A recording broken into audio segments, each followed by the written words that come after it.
The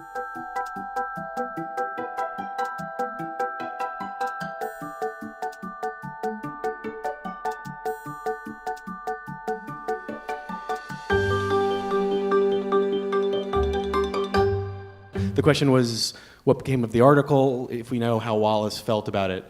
The article never ran in Rolling Stone.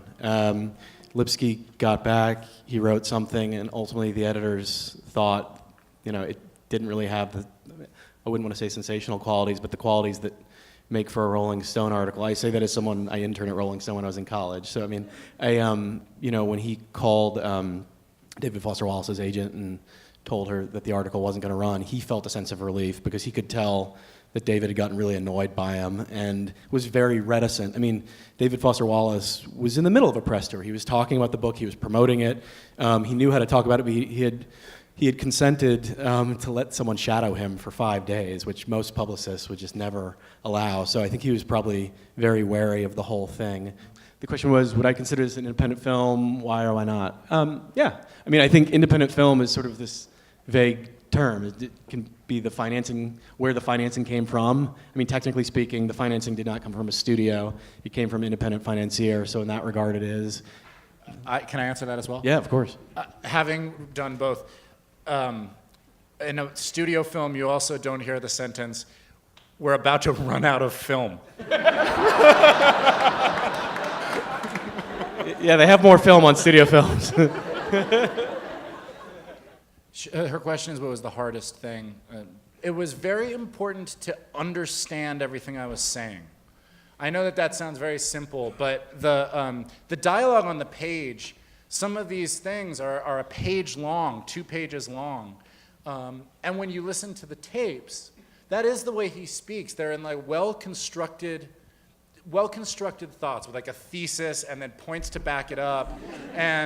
But it sounds very conversational when you listen to the tapes. And so I felt like in order to not make it sound like somebody delivering monologues, it was just really important that I really understood emotionally everything I was saying. I think for me, in preparing for this, we talked and thought endlessly about the power dynamics of these scenes and about identity and representation and sort of media, how these guys are being perceived, how they want to be perceived, all these things which get really heady and are, I guess, the themes of it. And I had those conversations with Jason, with Jesse, with Donald, with David Lipsky, with people who had known David Lipsky and had known David Foster Wallace at this time in their life to try to get at the essence of what they thought was really being said, what was honest, what was performative. I then tried to throw it all away when we were on set and just get as close to the actors as I could, be next to the camera and just be an audience and just ask myself, would I enjoy hanging out with them? Do I like being a fly on the wall in this room? Am I enjoying this? And does this feel like 2 people who are, pushing and pulling, and that I believe that this is a burgeoning relationship potentially? And if I didn't feel it in my gut, if it was only up here, I knew something was wrong, and I would say cut, and then we would try to figure it out and make it better. And I had really great collaborators in Jason and Jesse and all the actors in that regard. It was really important for me because it is so different that it didn't feel like watch Jason Segel try to do acting. Do you know what I mean?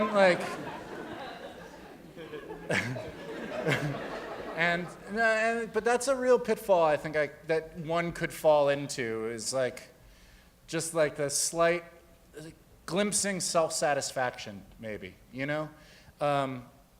And I also really took seriously how much David Foster Wallace means to people and to his readers and to the people who knew him.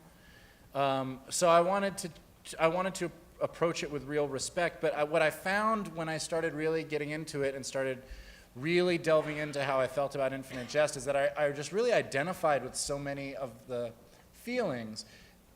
I think that this movie is this moment in a man's life where he's been toiling at something, and out comes this 1,000+ page novel.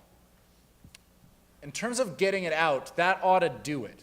And then it's as well received as a book could be. So everything that you hoped for over those years of toiling comes true. And then you realize, oh no, I still feel the same. And I think that's like a really scary idea. It's a really scary moment.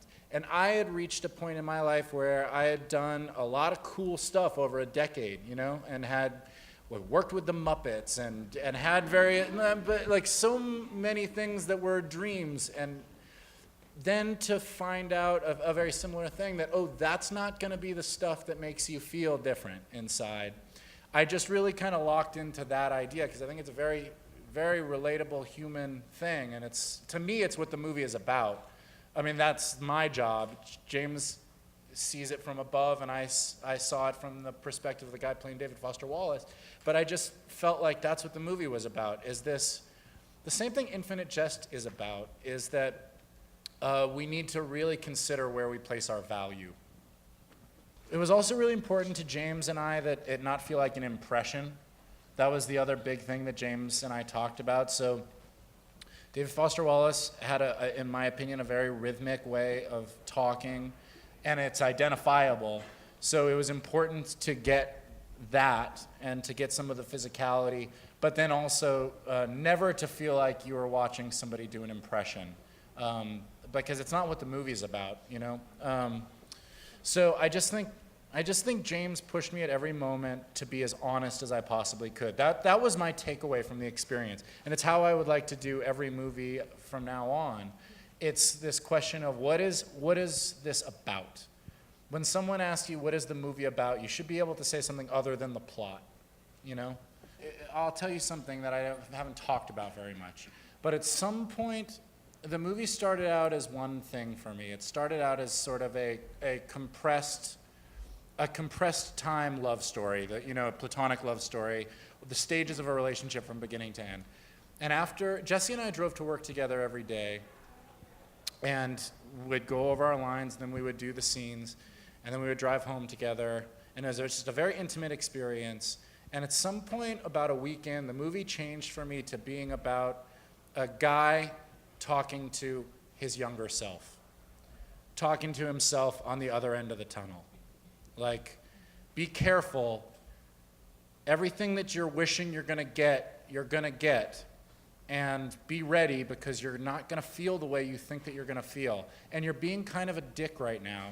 And I remember being that dick, and it's not gonna feel good later. It really, when that happened for me mentally, the movie kind of changed. But thank you for your compliment.